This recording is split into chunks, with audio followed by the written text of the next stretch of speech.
Hey everyone, it is Michael Hart at Quantum Life. All right, I've got a special guest here for you today. Her name is Preethi Jain. She's a sound healer.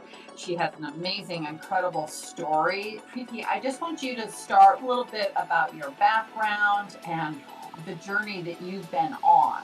We'd love to hear about it. Thank you, Michael. Thank you so much for this opportunity, and I'm really excited. I'm from India, and I belong to a very conservative, a very close, very conservative family. And I lived in a household of 15 people at any given time. So you can see how many relationships you're dealing with, how many personalities you're dealing with. There was like grandpa, grandma, great grandma, uncle, and five siblings, and I was the oldest one. I'm the oldest one. So a girl in this kind of household is meant to be very responsible. So from a very young age, I was told, you are the older one. You need to be the responsible one. You are an example. Set a good example. You are a girl. You're a girl. So you need to be like perfect. Even I did not know anything. How can I be perfect? And I'm like 10, 12, maybe 7. And then I grew up in a city called Bangalore, which is the Silicon Valley of India. And growing up, my family was so conservative. I couldn't wear Western clothes, which is like jeans and stuff. So I was supposed to wear only like the traditional Indian clothes. I had to fight for that because when I went to college with my own cousin, she was with me and we would sit next to each other. And then I saw, oh, she's wearing jeans. Why can't I wear? We are from the same household. We are same from the same bloodline. Why not? And then I had to fight for that. No, I deserve to wear like Western. So this is a cousin you said, and she's being able to wear jeans and she's living in the same house as you? Not living in the same house, but then she was my dad's sister's daughter. Okay, so So very she close, right? very close. And And were then her parents just a little bit more less conservative than yours, that they allowed her to do that? I think clothing was less conservative in general. This is only the clothing aspect I'm saying. No, and I get that because I don't think people really realize the cultural differences. And in India, there is a very profound cultural expectation of family. Everybody has a role. Like you said, you're a woman, you're a girl. As the oldest, these are the rules for you. And this is very strong. And if you've grown up in the leniency of the United States, you don't understand how strict and the expectations that are put on to the different family members. I've worked lots of different Indian families here in Cary, North Carolina. And all of the clients that I've had that are Indian, it's usually about the cultural imprints that they have Mhm. received. And even as an example, like I remember working in the Quantum Life store, it's a metaphysical store, and an Indian family came in. And the girls are looking around and they're finding different, just the smallest, simplest little things, like a tumbled rock that's $2.50.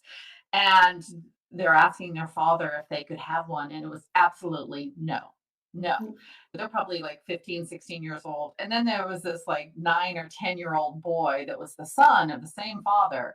And the father was just like, whatever you want, whatever you want. And the son never got reprimanded, but the Yeah. girls were like just shut down completely. And I was just observing this, going, wow, you could just tell the cultural difference and the difference between dealing with the boys and the girls within the family. Does that hold true within your family? Very true, because being a girl, you always had to get approval from many people. One from the parent, and not so much from my mom because she had very little to say. Not that everything was in her control, because she had her mother in law and her mother in law.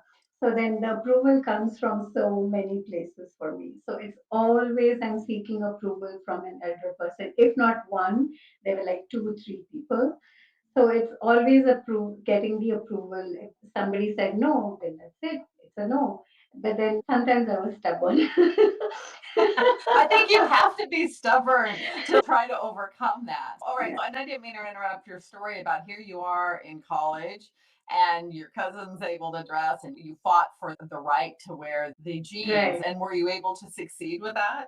I did, I did. He was also bound by cultural limitations about responsibility. Father of a girl, then it's my thing to protect her, keep her like pure, keep her safe, keep her thing until she's married, and then it's not my responsibility. That's the ideology of an Indian father. That And is they take it very seriously, don't they? very serious. This is my job to keep Yeah. you XYZ. Yes. Wow.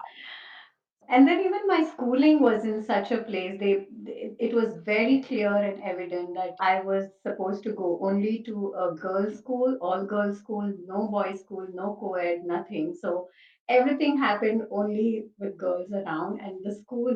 But then I could feel the energy. No, you're a girl, you're a girl. So you pull up your socks, your skirt needs to be really low, and then you need to, all that is fine. But then it came so in a very negative way that you started to hate yourself. Okay, I'm a girl, is that a burden kind of thing?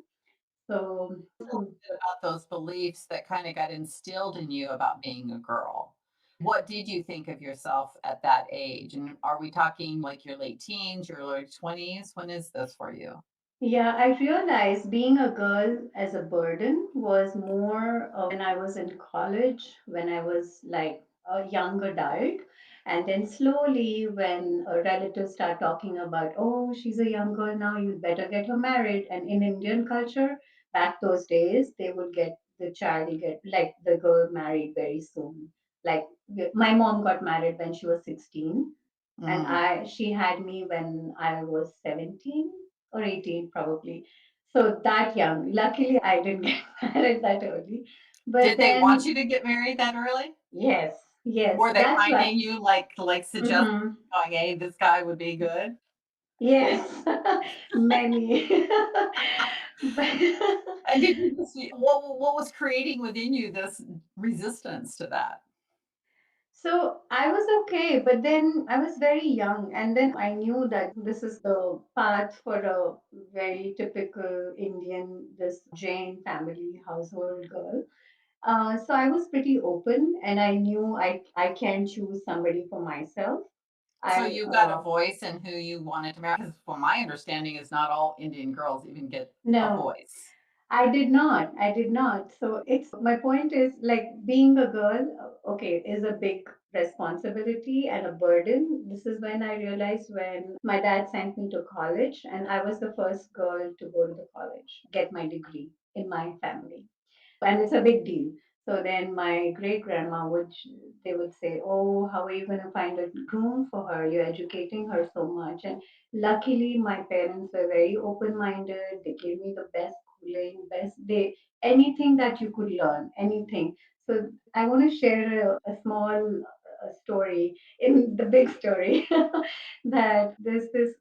I love dancing. I love dancing, and I was not supposed to dance because I'm a girl. I cannot dance on the stage because it looked very not so good. I remember when I was in college, and then there's this particular Indian classical dance that I wanted to badly learn, and it had you had to tie a lot of jingles around your leg. It's on a rope, and you tie a lot of jingles around both your legs, and you dance with it.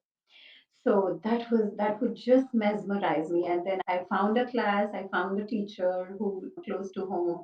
I said, I want to learn. I told my mom was my best friend at that time. She would agree to a lot of things quietly. She would try to quietly you do this. Whatever you're doing, just quietly you do this. Because she wanted me to learn. What she could not fulfill, she wanted me to fulfill for her. Yeah. So then she said, okay, I need to see what kind of dance this is. Then we went and I showed her. She said, no, no, you can't do this because it has those jingles and it's connected to like a prostitute kind of person will do this. But that's not true because this is a very pure dance, very divine. You dance to Mhm. the name of God. So somehow I pushed her and I said, I'm doing it. I love it. I'm doing it. And then she was like, okay, you do it, but don't tell your great grandma or grandma or anyone. So quietly we did it. I did it for at least 2 years. Slowly, I started to realize, and everybody around me talking, oh, she's still not getting engaged. Is she still not getting married? Are you finding a guy for her? And my dad was like, oh my gosh, I think he was burdened by all these questions. That's when I started realizing, is it a bad thing? I'm a burden in this house. At one point, I felt, that's it. I just want to get out. Whoever, I just marry whoever, and I just want to get out. So the That getting married was like the escape. escape and then lightening my parents' responsibilities, Mm. making them free mentally. Okay, she's married, she's my responsibility with her is done, kind of thing. Yeah. So what happens And after you make that decision? Then okay, maybe I'll give in to the pressures of yeah, that. and then, so then this first guy my dad found, and so the way it would work is there would be a known family, and then okay, this guy, this family has a boy this age, and it seems right, it seems okay, it's up to your match, and they are very religious, and they have good money, the guy is well settled, he has good background, meaning good background, meaning good financially, very stable. And so then, if it matched with my grandparents' ideas, then it would match with my father's ideas or my parents' ideas. And then it would come down to me. So I met this first guy, and then they took me. He didn't want to see me, which Oh, I was, wasn't interested yeah, either. he's no, my parents would have chosen a good person. So I don't want to see. He didn't speak English, and then I asked him, "What kind of person are you looking for?" He's just good. Like when we are together, we should look good. That's all he had to say. He just wanted the two of you to look good. That's Didn't matter how you it. felt about one another. Didn't matter about the family or anything for him. He just No, wants to look good. yeah, he didn't even want to see me. And then I was like, and I was not aware of what kind of a person I am looking for, honestly, Right. because I hadn't met any guy in my life. So I don't know what qualities I need because everything was from approval based coming down. And when I spoke, I clearly knew I did not want to marry this guy because a lot of things. I fought with my family, I fought with everybody. I cried and cried to my grandpa. I said, I don't want to marry this guy. He was very understanding. He said, it's okay, you don't cry. That's okay. You don't have to marry him. But my dad was like, no, it's okay. So what if he doesn't know English? It's okay. You can teach him. It's fine. I said, no, why did you let me to college? Not to marry this person. You need a person. You taught me so many things, but then I end up like this. I don't think so. So I had to fight for that. I really had to fight for that. And everybody was upset. Why is she saying no? Because I'm not supposed to say no. A girl. You're just a girl. Be a good Just a girl. girl. A girl cannot say no in a typical household. And this is just Right. my story. There are so many people out there living like this who couldn't even voice out like me. So luckily that didn't happen. So yeah, that's So they listened, is what I'm hearing, is and you didn't yeah. marry this man. I did not. Yeah. What did you learn from after that experience about what you did want? It sounds like you identified some things you didn't want. That's the only thing I knew. No, I didn't want a person who's not educated. I didn't want a person who doesn't know what kind of a life he wants to lead or what he's looking for too. So then I realized, okay, I need somebody who's educated. At least, at least my how much I have studied. Like I finished my bachelor's. So at Well, least much. that is as much as it sounds like it's schooling, to me, it speaks to your natural curiosity and how you want to grow and expand. And it sounds like you were looking for somebody who is curious and wants to grow and expand and not just settle for Yeah. being whatever he's achieved and done with it. It sounds like you wanted to continue growing and you wanted somebody to grow with and not Mhm. just somebody who was stagnant and happily stagnant. It's very silly. Like when you can find much love at home, you're looking outside, and the first person who says "I love you," and then you jump onto it. Absolutely. When you get no affirmation, when you don't get total acceptance from your family and your entire environment all your life, and then you meet one person that says, I see you, and I think what I see is really beautiful and nice and lovely. How do you say no to that? Exactly. How do you say no to somebody that finally validates you? Yeah. That is really tough. So, how old were you when you met him? That was before this engagement episode, like the meeting this proposed guy from my parents. I was like 17, 18 probably. I went for a summer vacation to my mom's cousin sister's house. Oh, bunch of So family, young family bunch of together. all the time, all the time. But it was fun. We would go out. So that's when this my aunt's distant relative guy, somebody from their family, he came in and he proposed, and I'm like, okay, I don't know what to do. But then I thought through it and I said, okay, this looks like okay to me. My parents may agree to this.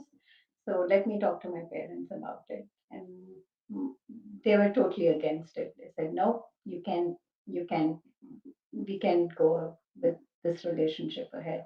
So I had to stop. I had to stop there, even though I had that crush feeling or that new love budding out. It was very heartbreaking. I'm young and it's the first love, and your first love is always special. It crushed me to the core. And that's when Reiki entered my life. That's when I Oh, kept, yeah, that helped me a lot. So it just happened. So I was praying. I was like, please give, I was just praying one day, God, please give me strength. Please give me the strength to deal with this heartbreak.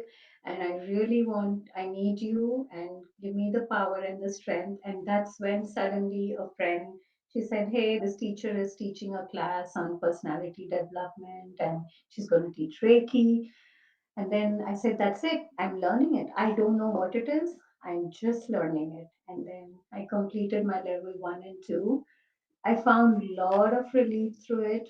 Everything happened at the same time. See how the universe is working all together. It's like a perfect laid plan. Now I can tell this, not back then. I prayed and I was really in a very, very low state and I needed something to lift me up.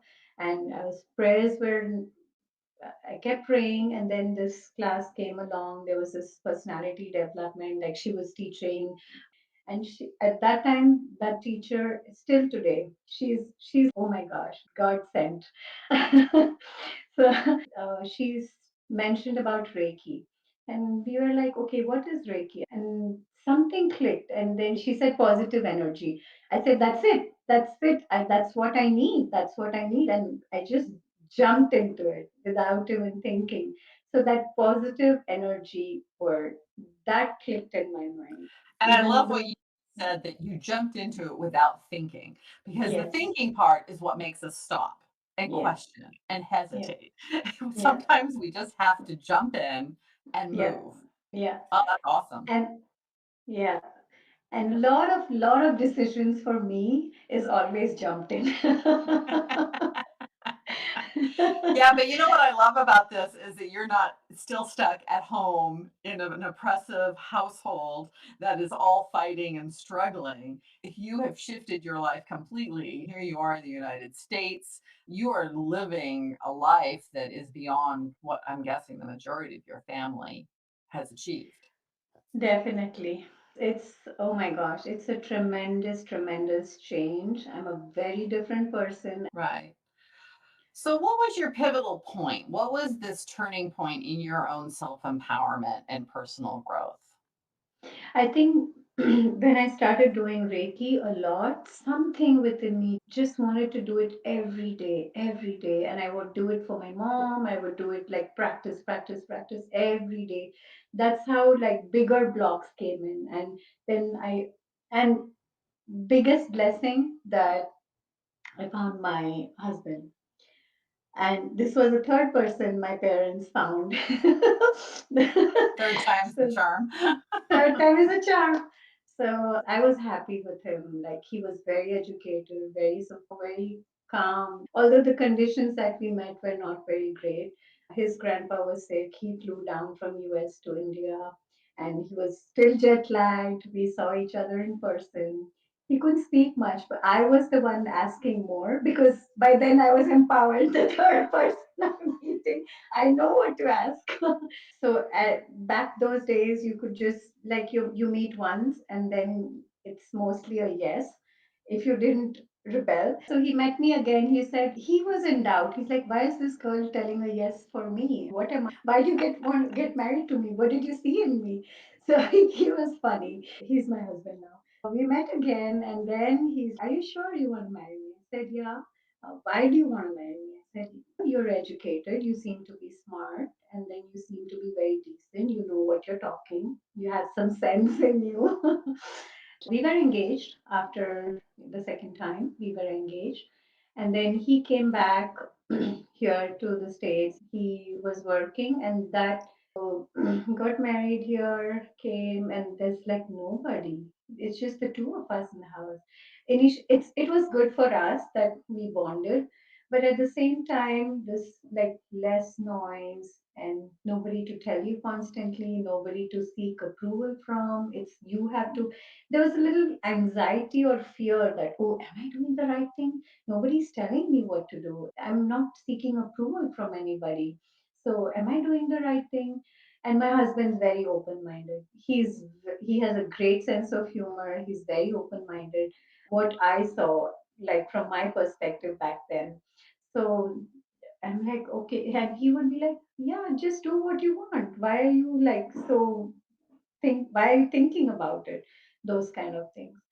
Yeah, people So don't realize how programmed we get by the inundation of stuff that we get raised up. Like you said, you were never allowed to even say no. And when you hear that for what, 20 years, then all of a sudden you're free to be able to say no, but you hesitate because it's been so ingrained that you can't, even though all yeah, of those parameters that were creating you not to be able to say no is gone in your head, they are still there.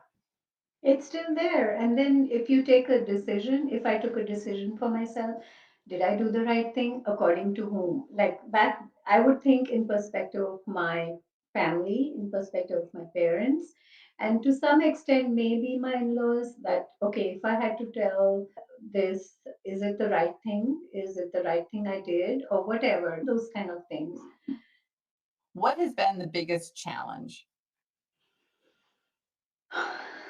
Wow, biggest challenge to learn defining boundaries, which I didn't have any, owning my individuality. So let's talk about boundaries for a second. Like you said, you didn't have Mhm. it. When did you get them and how did you establish them? How did you learn to put those boundaries into place? Learning. Boundaries is an ongoing, constant growth pattern because we think we've established them. We think we get all right, look at me, I established my boundaries. But then all of a sudden someone tests you and you're like, oh, wait, I didn't see that breach. I didn't know I Yeah. needed to put a boundary in there. Oh, yeah, totally. I think in recent years, I have really grown. And recently, I've started to learn that, okay, it's okay to say no. It's okay to not wanting to be nice to all the time. You don't have to be nice all the time because it drains me. It drains me to always be nice. I'm kind, but I can't be in the same yes mode all the time. And that's what we're Yeah. taught is that we have to say yes to everyone to be kind. There's a difference between kind and being a yes person. Being Right. kind to me is being truthful that I need space and Yeah. I can't deal with you right now. Yeah. Yeah. Because kindness to me is authenticity. When you are saying yes because you're supposed to say yes, you're not doing it because you want to do it. You're doing it because you're supposed to do it. And when we do things that we're supposed to do it, there's an underlying energy within us that's resisting it that we are pushing aside and ignoring. But if Yeah. we are truly authentic, we allow those things that say, ooh, I don't like this. And we set the boundaries that say, no, I'm here and you're there, and that's okay. And I can be honest that what's going on over there is not something I want to interact with. And Yeah. when you are honest, I truly believe that other people appreciate it because you're going to be clear with them. This reminds me, like when I first moved to the South, owning a business, I remember I was talking to somebody who I had hired as a contractor, and they weren't doing things quite the way I wanted it done. And I was very clear. I said, "This is not working out. This is the way I want it." And she looked at me and she's, "Wow, I forgot you're not from the South." Because from the South means you would say it in a much prettier, softer way of trying to get your point across. For me, I'm just, this is what it is. And now that's Yeah. my truth. It doesn't have to be your truth. But if we can't reach an agreement, then I'm not convinced that this is a good arrangement for me. So authenticity allows everyone to be clear on where they stand. And it doesn't mean that just because this is my truth, that I need it to be your truth. No, it's my truth. You get to have your truth. And if they're not in agreement, then let's just go our separate ways and find somebody that is in resonance, who is in agreement with my kind of truth. I think we can learn how to be with other people without thinking that if I'm right, that makes you wrong. Yeah. Yeah. Just because I'm Oh, speaking yeah. my truth doesn't make you Yeah. wrong. It just means That's that, right. oh, Yeah, yeah. So totally. that's, so being able It's to be, that to me is kind. So again, it goes down to the definition of these words. Kind does not mean that I'm just doing everything you want. yeah. Kind means that I'm doing it from an energy that is clear and true in Yeah. my, Yeah. yeah. hmm And then also, I feel like just because we have these boundaries and we're saying no, that doesn't mean that we should. Okay, okay, relationships are always complicated. But then, if you just surrender and just truly, truly, you with love, if you come and just hang in there, saying, it's okay, we will get through this. Relationships are very difficult, but it's there for a higher purpose. What are you going to do alone in your life? Okay, you'll keep moving on to different people. Ultimately, you're carrying something that needs to be resolved. If you resolved in that relationship, you have moved on. And then that settles down, that settles your karmic account, and that brings balance with the same person you're having issue with. What Love. is a powerful self realization that you've had around relationships? Yeah, you just can keep cutting off relationship. That's not how it works. You will keep doing that all your life and you'll end up alone. That cannot be.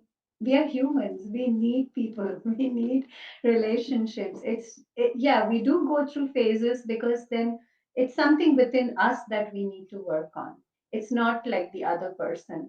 And then when we can have still good relationships when comes when we align ourselves with the love aspect of the highest love if we can get, and all this has come through the years of learning and training and applying these training into the relationships, and then somehow the answer has come that there can be peace even though there are conflicts. What brought around a shift in you? And what kind, can you explain that shift that brought you a new perspective? There are a lot of shifts happen, and God knows how much karma I've been carrying with other people. But I guess a lot of friends who have inspired, and people who really have looking at them and the circle around me and people around me. I just look at them and say, how did they do this? How can you keep going on with your relationships even though there are conflicts? How can you resolve this? Or just walking away? No, you can keep walking out of relationships. That's not the answer. But then constantly questioning myself, okay, what can I do? What can I do? How can I resolve this? How can I bring harmony? How can I aligning your thoughts again to the love aspect? I think, and then when I saw that in each person, my friends, my close friends, whoever, like, or people who I truly admire, I look at them, how did she do this? And listening to these, So, what's the answer? How did they do it? What have you managed to bring in and apply to your life? I think love. That's the only answer. Love, love, love, love. I know it's very hard, but first, if it's hard to give the other person, okay, then maybe you need it. So then give that to yourself. And then when you have had your bottle full, and see now, do you have a chance to give it to that person? Are you able to forgive that person? Are you able to give in a little bit? Okay, can you at least open your mind to it? So these things, and questioning yourself all the time.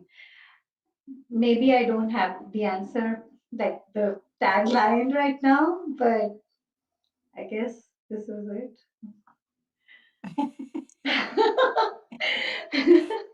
But that's what people are desiring is they would love the easy tagline. They would love the easy pill that they could swallow that would solve all their problems. But it's never that simple, is it? It's never No. as simple as just taking a pill for any physical or emotional unbalance. I think there's a lot of truth in what you're saying. It is love, but it's learning how to, like you said, apply it to yourself so that then you can apply it to others. Because it's really hard to apply love to others if you haven't applied it to yourself first. Mm-hmm. In this fast paced world, finding a moment of peace, a space to truly connect with your inner self, can sometimes seem elusive. I'm there too, and that's why I created Quantum Life. It was my greatest desire to provide a wide array of products and services designed to guide you on your spiritual journey with the purest energy possible. Our beautiful Quantum Life store carries all the tools and inspiration you need for your own spiritual journey. Our crystals come from around the globe, expertly selected for their energy, and all are cleansed before being offered to the public.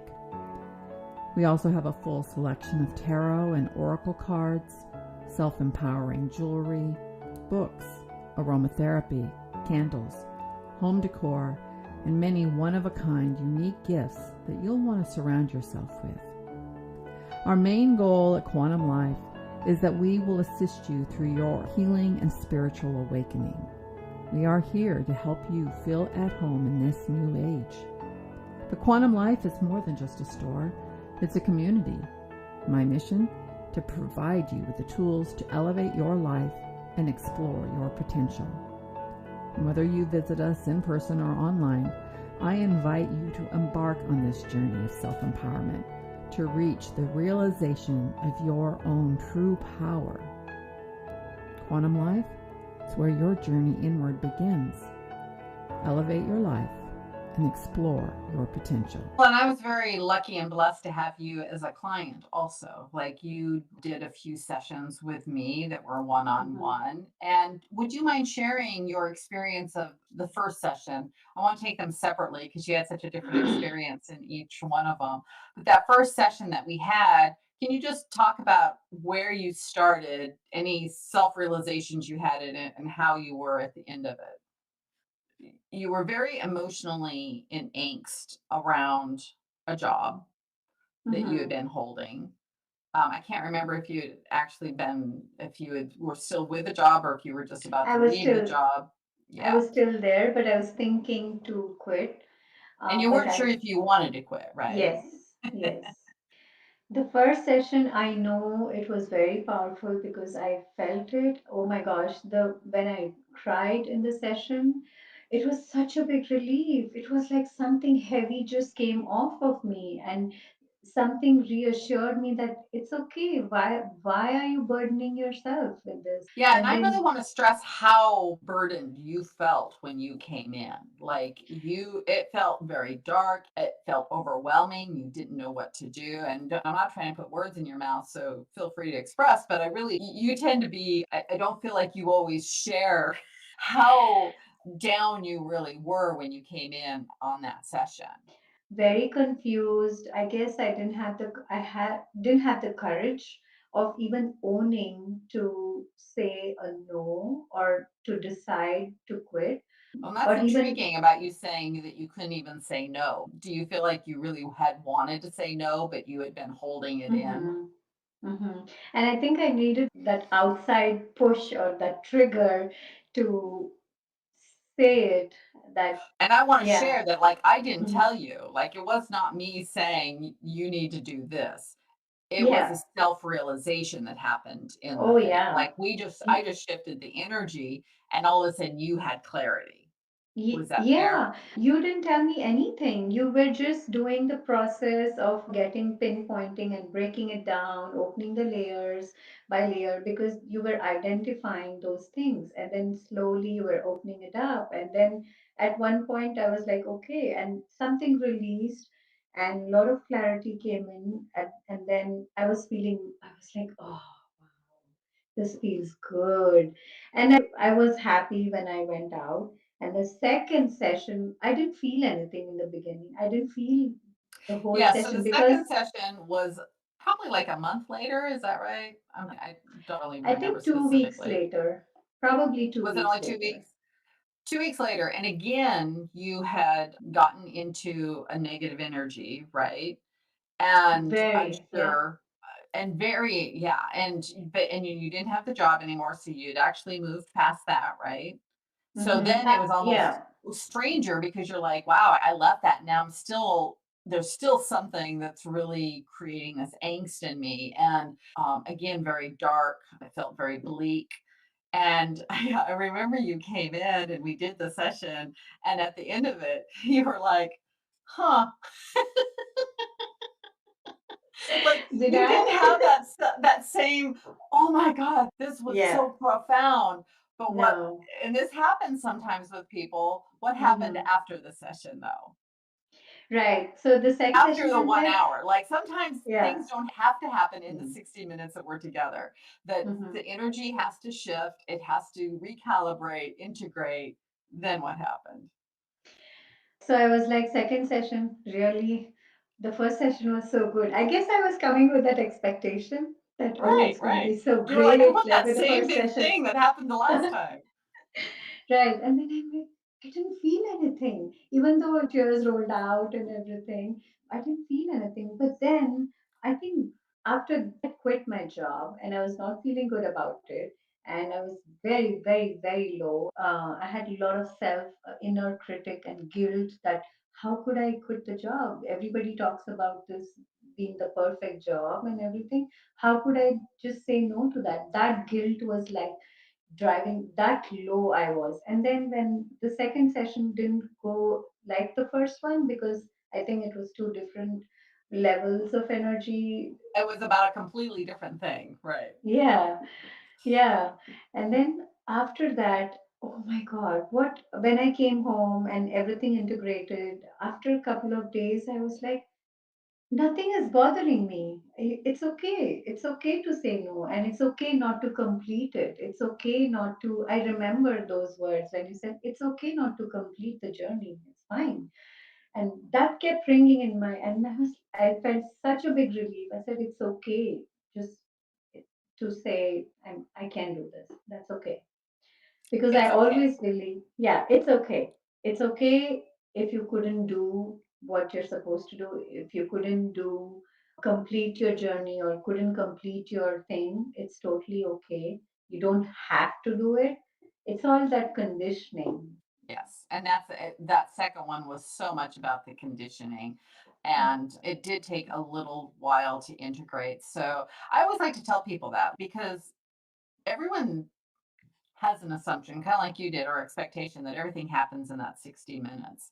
And I try to tell everybody, I'm like, this will continue for several days. Like, just because you leave this office doesn't mean that your spiritual team and my Yeah. spiritual team aren't still working with you. It takes Yeah. a while for energy to shift, especially if you've had it for a long time. And it Yeah. takes a while to drift away or to rebalance itself into where it needs to be. Yeah, so you did so beautifully. And Thank you. it's okay. That brain, like I said, the brain just gets in our way occasionally. Just like you were saying, there's this expectation, you come in and you're like, I want that big sense of relief I got last time. But every layer is different. Every layer Yeah. is different. Every Yep. person's experience is different. And so I like sharing that because you just never know. And it's one of the reasons I have such a hard time explaining to people about what happens in a session because it's very unique to the person. Yep. And just Yep. like you experience, it's very unique to whatever it is that needs to be shifted.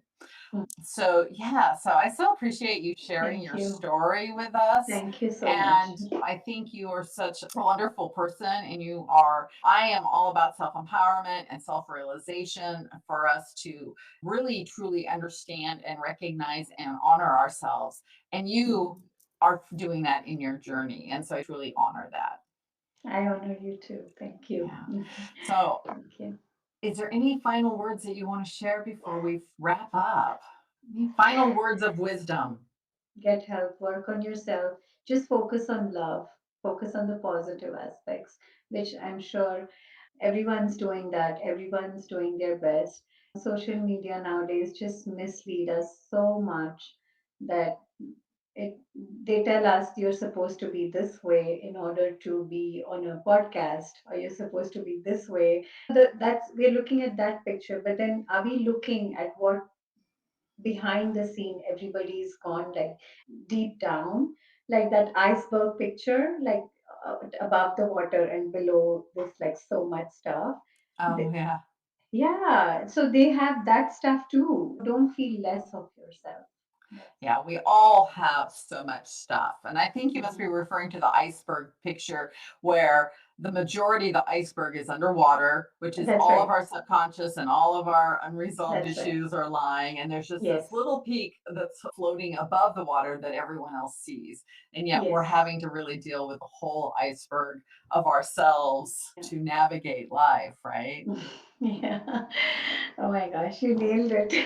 But that's okay. That's what we're doing. Yeah. And I appreciate you sharing your journey because, Thank you, it is Michael. inspiring. We all struggle.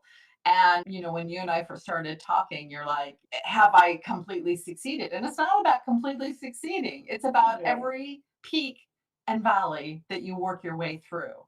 It's definitely a time right now where we are clearing out all this old energy. Sometimes it's easy to see, and especially when you talk about how you were raised, right? There's so much negativity in that realm. But in reality, we have so much negativity in many lifetimes that we're working Oh, through. So sometimes we don't even understand where the negativity comes from because we can't correlate it to something in our current life.